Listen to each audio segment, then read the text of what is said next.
Welcome to Esoteric Thoughts. Today I have the great privilege of welcoming Chris to the channel. How are you, Chris? I'm very well, thank you, sir. How are you? I'm great, thanks. Chris is going to share with us his personal journey through and out of religion and give us an insight into what he's doing going forward. Chris, can we start by talking about the early years in the church as a child? Can you start with that? Sure. I was obviously brought up in a very strict Christian environment, as many are. And as a child, it's not so much the fact that your parents are trying to be horrible to you by bringing you up in a situation. They really are trying to save your life. And I think that's where it starts with the indoctrination that's difficult to deal with when you're a child, because you really are being told if you don't stick to the way that we're bringing you up, you are going to be put to death at Armageddon. You are going to be one of the wicked, and Satan's going to get in, and all this type of stuff. And as you're growing up as a child, listening to that, and I was mentioning before about listening to tapes that are produced for children to listen to go to sleep to at night. And it used to be a lot of stuff like, you'd listen to it and the snakes would be coming up biting people, and the favorite was Korah when he went against Moses and he got eaten up by the ground. And as I was saying to you earlier, you could hear them falling down the, the cracks in the earthquake. So as a child, it for me, my personal, so it used to make me very frightened of what was going to happen to me. And also, of course, you were told that Armageddon was coming. You'd never see school. I mean, that was another thing. So when you was very, very young, you would be in a position where you didn't know whether you were going to live or die very shortly, because the time of the end was always right round the corner. It's now. So it used to put you in a very paranoid state, I would say.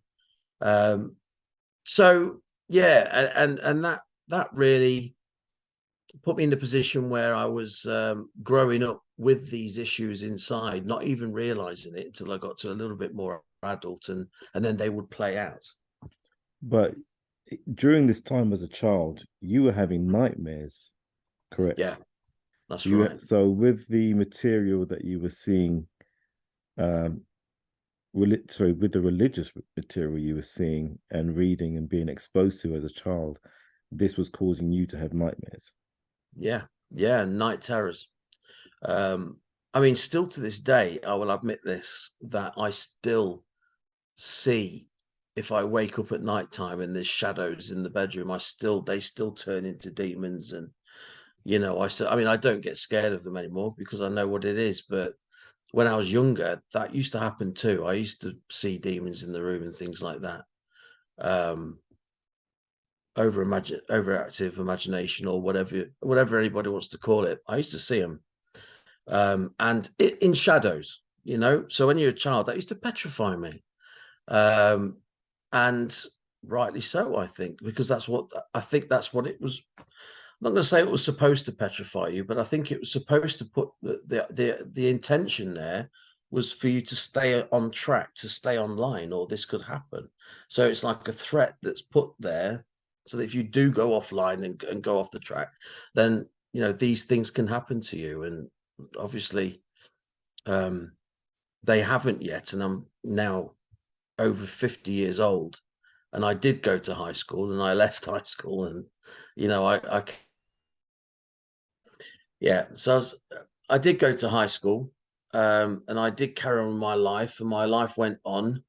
But even though your life goes on, and I've got to this age now where I look back and think, well, since the age of 8, 6, that sort of 6 to 8 period, ever since that period of when you first gather understanding of things, I've always been frightened of Armageddon being just around the corner, but it never did come. So you're under that paranoia that carries on forever. It just keeps going and going and going until you stop and say, right, I can't live like this anymore. Something has to change. Something has to, the understanding has to change. There's something wrong. If I'm being told every year that it's coming and it doesn't, I want to find out, I want to settle my mind so that I can do something with my life. I mean, we'll talk about this later, but I mean, I'm only doing something with my life now at this age, after the age of 50, something that I would have loved to have done when I was in my 20s. But unfortunately, things, addiction took over in my life, and we'll talk about that when you're ready. But yeah. So, in your teens, how did you deal with the effects of this religious trauma? Well, my first sort of attempt at a book was called A Jehovah's Witness Walks into a Bar.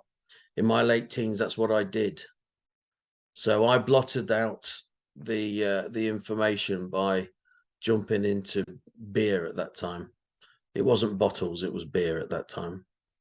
And so I started to enjoy a social life, and that was the way that I got away from the paranoia and the trauma. Unfortunately, because I didn't address the trauma, that sort of social element of drinking, etc., turned into complete alcoholism and addiction, and throwing myself into the rave scene in the 1990s in order to, try and find my tribe, I suppose. Try and put my feet down somewhere that literally felt as if I belonged somewhere.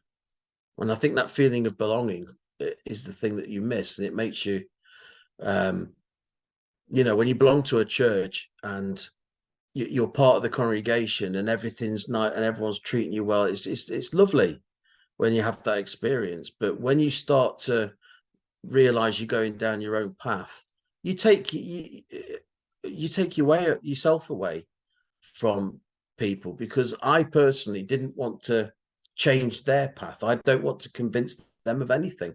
I've got no reason to convince anyone to change their spiritual path.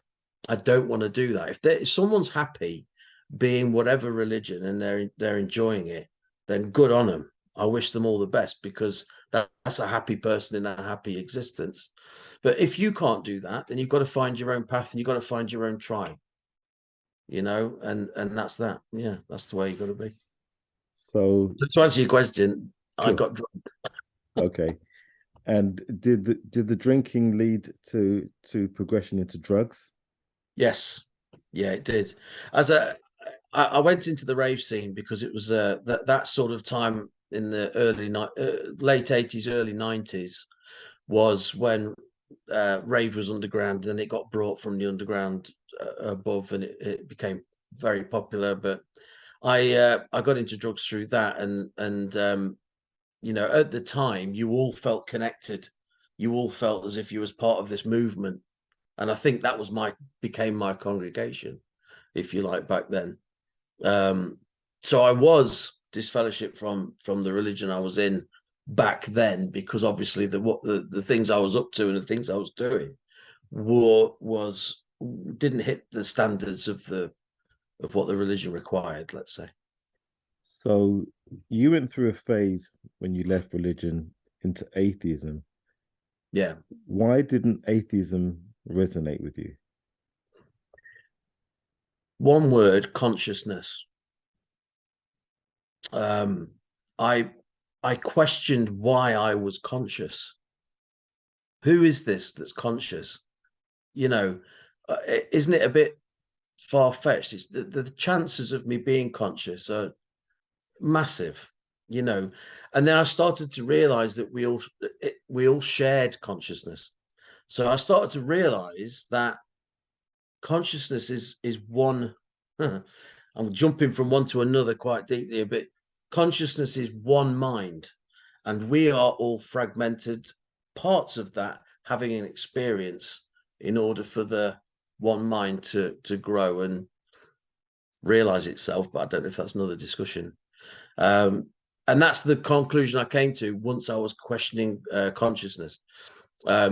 And then I thought, if I am conscious and consciousness is one mind, then obviously these religions and killing each other, and they've missed the point, of what it's all about. And that would take me into where I started to research things like astrotheology and the esoteric parts of life. reading and researching and reading and researching. And I really did that in order to deal with the trauma and the religious trauma that was in my mind, because I found that the only way to truly get past the RTS or RT is to research and to learn and to connect with other people that have also been down the same path. Connection is very important, incredibly important. Otherwise, you're out there on your own. And the safest thing to do is to return to your original church or that way of thinking. It's safer. One of the things you said to me that really stuck is when you began to explore pantheism. Can Yeah. you talk to us as to how you see pantheism? Well, I would say that it's my own version of it. Firstly, I'm not going to say that I've never really been one to follow another's path. So very much like Carl Jung would talk about the is it right, Carl Jung, the hero's journey? No, that's not Carl Jung, is it? The hero's journey. Anyway, the hero's journey. So you're basically going and carving out a path of your own path. So you start off going through the jungle and hacking your own path. What you don't do is follow the path that's already been made. That's not what being an adventurous life is all about. However, yeah. So when I started discovering pantheism, I thought to myself that if we all do share a consciousness and we're one being, doesn't that stretch out to everything, all nature? Everything's got a personality. I mean, if you go to a cow that's in a field and you just walk up to the fence and it will come towards you, thinks it's going to be fed, probably, I don't know, but in its eyes you can see a divine spark, even in everything. There's a divine spark, especially in other people. So with me recognizing that, I can't dismiss God, but it's not God of theism. I was much more drawn to the God of pantheism, because I believe God is in everything, and it makes sense. And even in the scriptures, there's a scripture that says when you die, a part of you returns to God's memory or God. I mean, a part of the energy, a part of the dynamic abundance of energy that makes up the entire multiverse is part of the same one being, I think. And now atheists would want to pull me apart on that one, and so would Christians, but I just think God's in everything. It just makes sense to me. So, as a result of the trauma, religious trauma that you Yeah. experienced, coming into your late 30s, early 40s, you were diagnosed with borderline personality disorder. Yeah. Talk to us about that and the impact of that diagnosis. How did you cope with that? Well, I used to run away a lot. Part of BPD and people that suffer with DID, which is a separate thing, tend to do something called fuging. FUGUE, if people want to look it up. But fuging is basically when a person will switch into a different persona, and literally go off and travel to a place, and then when they get there, not realize why they went. They might find themselves very confused in a place. And I used to do it all the time. I'd end up in Cornwall. Once I ended up in Mallorca. I was on Corfu Island once. Thinking to myself, why am I here? How did I get here? And it's quite a weird sensation doing that once you wake up into your actual self and you think, why have I done that? But it's all to do with escape. It's all to do with sort of wanting to have a restart, because you know that the history, your history, isn't real. So you want to make a new start, put your feet down somewhere. But of course, you can never outrun your mind. So you always end up returning and then doing it again and returning. And it's not until you've done that many times that you then eventually learn, like with everything. I tend to learn. My missus says, if what she say, if you can't hear, you must feel. So that's the way that I learn. You know, I tend to push myself right to the limits, and then I do feel something. I'll get the consequences of my actions, and I'll have to go through that, and that's how you learn. That's how you grow and learn. You know. As a result of leaving religion, how were you accepted or rejected by the people you left behind who are Well, religious? I find that they're incredible. My experience of it, and I know you'll have people that will argue this, but my experience of it has been that they've been genuinely loving, and they've come to me to try and bring me back to the fold on a regular basis. Um, and I'm very kind to them, and I don't try to talk about my beliefs or knowledge or research or anything. That's for me. But I find I'll be very straight with you, they're very honest and very loving, and they're just trying to bring me back because they honestly think that I'm on a path to destruction, you know, and they don't want me to die. So they honestly believe that. So you got to respect that, and I love them for it, you know. But I don't put myself on them. I don't spend time associating with them because there's nothing to talk about. You know, you'll find in the conversation they just try to convert you back to what it is before. And unfortunately, as I've said before, once you've gone down that yellow brick road and you get to the, as I've said before, the Emerald City, and you pull back that curtain and you see the man doing the puppeteering, and once you've seen that, once you've seen what astrotheology, for example, is all about, and then you reread Ezekiel 1 and you realize that it's astrological, and you, once you've seen it, you can't unsee it, so you can never go back. You can never, it's like your head's expanded, and now you can't fit it all back into the smaller head. It just won't fit now. And it's impossible to have those conversations with people and talk about um talking donkeys, being in a fish for 3 days, and all these type of things. It's impossible to talk about them seriously. You know, and I'm not laughing at people that take biblical stuff literally, but like once you've looked at the work of Dennis MacDonald and you realize that, oh no, you know, these stories have been plagiarized from the Greek literature 600 years before. Or you might think, and it's word for word almost. Do you know what I mean? You think, how did that happen? How could it have happened? And then you've got the astrotheology, which you're covering quite regularly at the minute, which is great. Ralph Ellis's stuff. Well, Michael Tazarian, I can go on. You know, when you sort of get exposed to this, it's not. They would say another thing that they would try and say is that it's apostate stuff, but it's not. It's nothing to do with apostate stuff.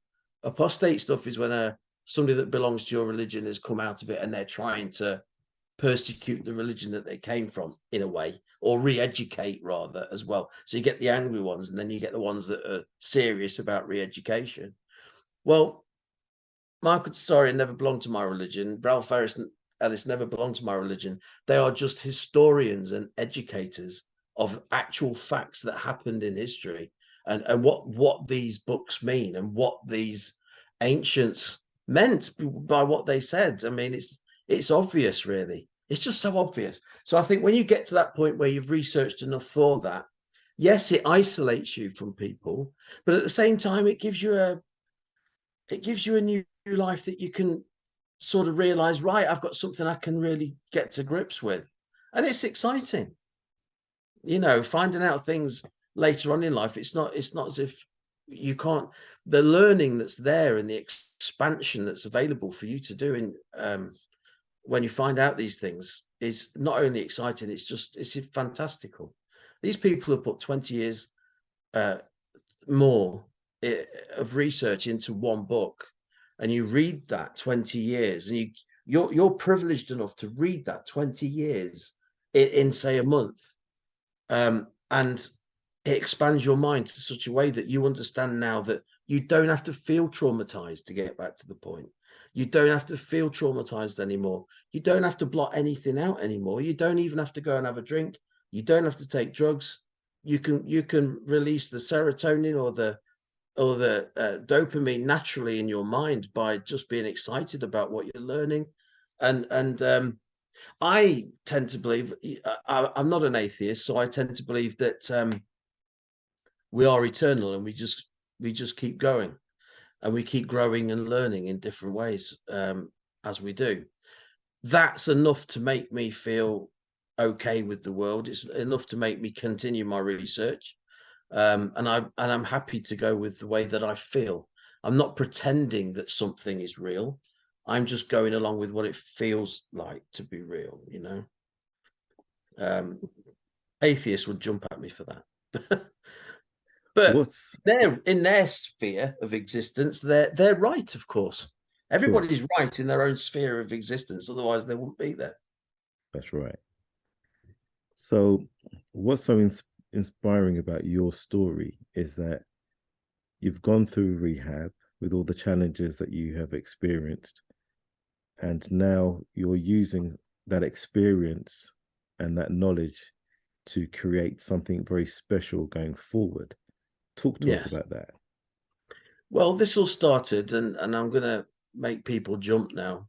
Um, but this all started in prison. Now, I was released from prison in 2012. I went in for being silly a couple of years before that.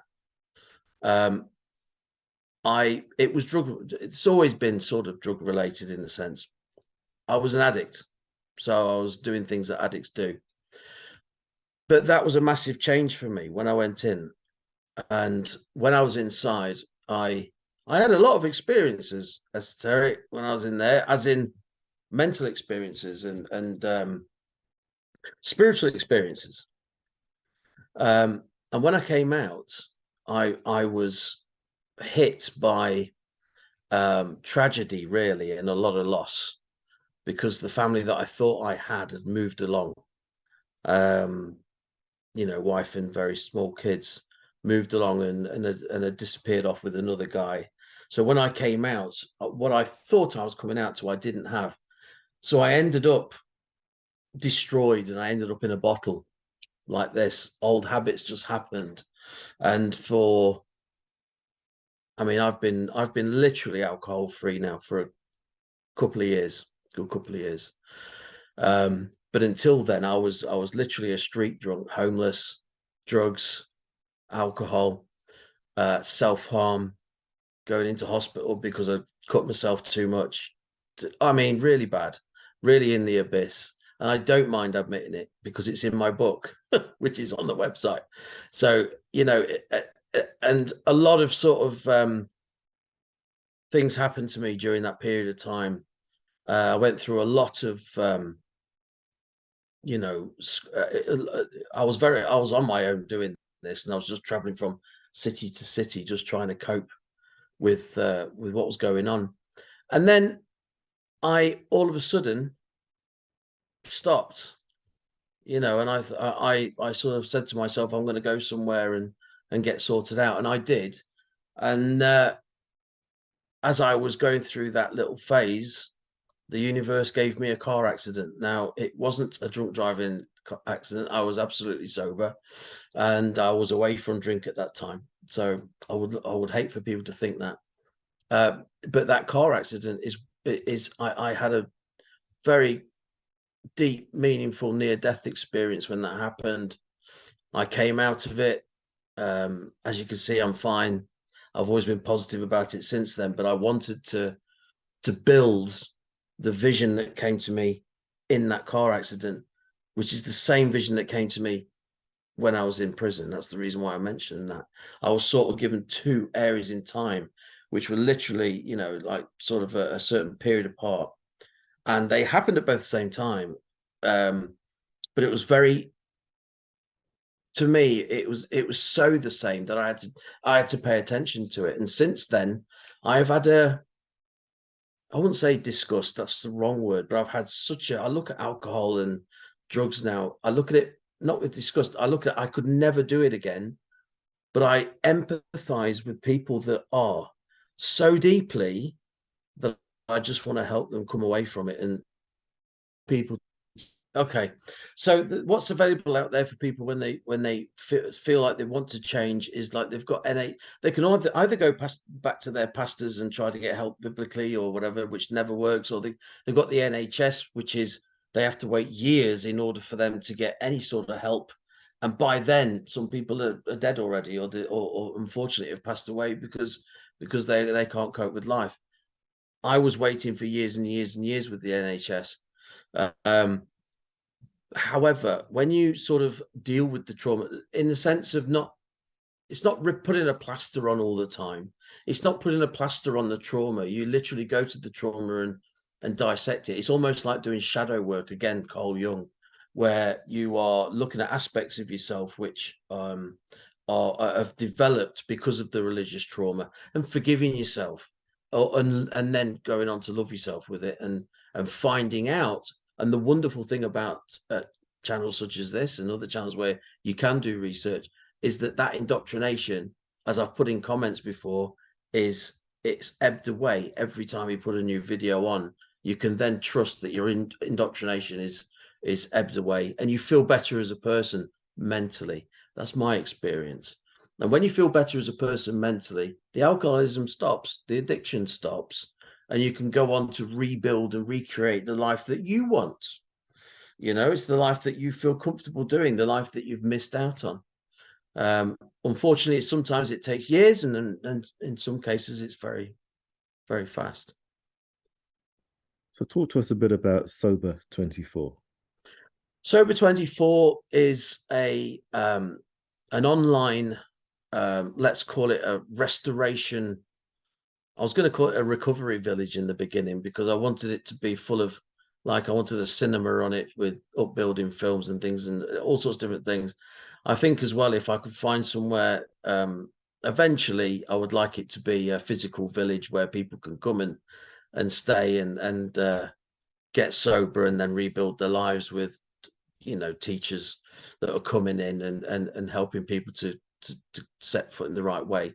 But at the moment, it's online. It's launching in April, and it's built already at sober24.co.uk. People can join up now. And what I'm doing is every Friday, I'm calling it Sober Fridays, but every Friday people can come in and have a trial for 24 hours. I've qualified to be a sobriety mentor and a recovery coach. I went and got my qualifications, so I'm a qualified teacher, teacher trainer. I did my petals and my kettles, and I'm now an addictions counselor. I did a life coaching course, recovery coaching course. So I went and got the necessary qualifications that would be needed for in people's eyes so that you could do this sort of thing. But really the main qualification is the experience. It's the experience and the empathy that I can show, and colleagues of mine. I'm building a team up, so we've got like person-centered counselors involved, so we are building up a lovely therapy team that can be used by people to stop drinking, maintain sobriety, rebuild and recreate the lives that they want to. I mean, there's a couple of testimonials on the site, but I have worked with people in the past where their life has been destroyed by alcoholism. They've run £1 million businesses, and overnight they've gone because they've got into cocaine through stress, or they've started alcoholism. I know a few people, and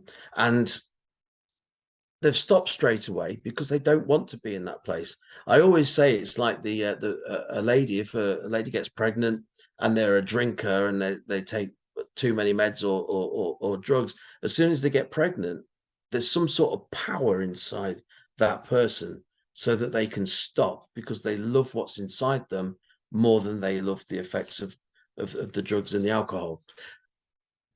All people can do the same thing. They just have to find something that they are prepared to love more than the addiction and the alcohol. And that tends to work. So Sober 24 is about getting people sober, maintaining sobriety, rebuilding lives. In closing, Chris, what advice would you give to anybody who they're struggling with the trauma from the experiences they've had with religion? Yeah. What would I advise? Two things I found extremely important: connection, research. And also, I'd say accepting, and this is going to sound a little bit off skew, but accepting responsibility for where they are, not pointing the finger of blame at others. My pastor this, my elders that, my parents, my whatever, is accepting the fact that they are where they are because they've decided to be in that place, and in whatever level they've made that decision. Don't get me wrong. I'm not saying that people that have suffered abuse. I'm not saying. I'm saying that where they are now, just accept responsibility for where they are now, so that they know that going forward they are in charge. This is what I'm trying to say. Go and do some research. Get connected to people that are like you, peers that are people that you are that have more information than you. Like a tennis player, if you get a tennis coach that's better than you at tennis, you'll become a better tennis player. And in the same way, when you want to understand the ancient literature that was, whether you're a Muslim or whatever, or a Catholic or whatever, to get to understand that, connect with people that wrote it, that understand it. You know, I mean, I've watched Rabbi Tovia Singer's channel quite a lot. All respect goes out to that guy's knowledge. There isn't another man I know that's got knowledge of the New Testament and Old Testament in three languages. Like, it blows me away, his knowledge. But when you understand that Tovia Singer belongs to the group that wrote it, you know, they're the group that actually wrote it. If you wrote a letter and then somebody came along and says, "Oh no, what you've written means this," you're like, "I wrote the letter, man. I know what I'm trying to say." And the person's, "No, you've written, it means this." That's not going to happen. So go to the source. Go to the source of who wrote it, and you'll find out fantastic things. Another one, sorry if I'm going on a bit, another great tool was the Jehovah's Witnesses published quite a lot of literature, which fantastic literature. Nothing against it. I think they go to a lot of effort to keep people on the path in their religion. But one of the best books that they published was the Greek interlinear of the New Testament. So when you're reading the New Testament, it will put the actual Greek words and what the Greek words actually mean as you go along. I haven't got a Bible with me, so I could show you a fantastic. Anyway, go and research the thing about the kingdom of God being inside you, and you'll see that the words in the New Testament have been changed from the original Greek. So then you'll know that if you start reading scriptures in the original Greek and the original Hebrew, instead of reading what other people say it says, and you go to the source directly, you might get a different picture in your mind that might help you to move on away from trauma. I think that's vitally important as well. So I'll tell you, I gave you 4 things there, so I'm very sorry. Perfectly fine, Chris. But Perfectly yeah, fine. yeah, and it's all right to be happy. That's another thing. It's good to be happy. So put a smile on your face. Even if there's no smile there, be happy. Coming out of addiction and alcoholism it's a fight. I can't tell you what the fight's like. It's such a fight. But the feeling that you've won that fight is immense. It's worth a million of what the feeling these substances can give you. And once you become clean, you realize that you can think about your past and your trauma. Obviously it's subjective, but you can think, you can look at this stuff and you can start to deal with it rather than blot it out. Otherwise, people go into their 70s with it and they'll never recover, you know. But I think religious trauma as well is a form of PTSD, and I think that people have been suffering from it for decades, if not hundreds of years. I mean, it would have been so much more difficult not living in this century. Yeah. But you know, I think we've got a lot of information out there now. We're not going to be burnt at the stake as witches for talking about it anymore. So that information's out there to get to, and it's real information. And yeah, start at astrotheology. Or type, was it what was it, Eso, that you did? Was it typology? That's right, typology. Yeah, that's another one. So, get involved with that. Look at the way that the stories reflect each other. The story of Joshua, the story of Jesus, the story. I mean, there's all sorts of ways you can start to look at things to straighten out your mind if you are going through trauma. But by the way, if you're not going through trauma and you're happy with your religion, stick at it. All the best to you, because you're happy, you know? Chris, thank you for joining us today on Esoteric Thoughts. I Thank you. appreciate you having me. It's been fantastic. Thank you very much.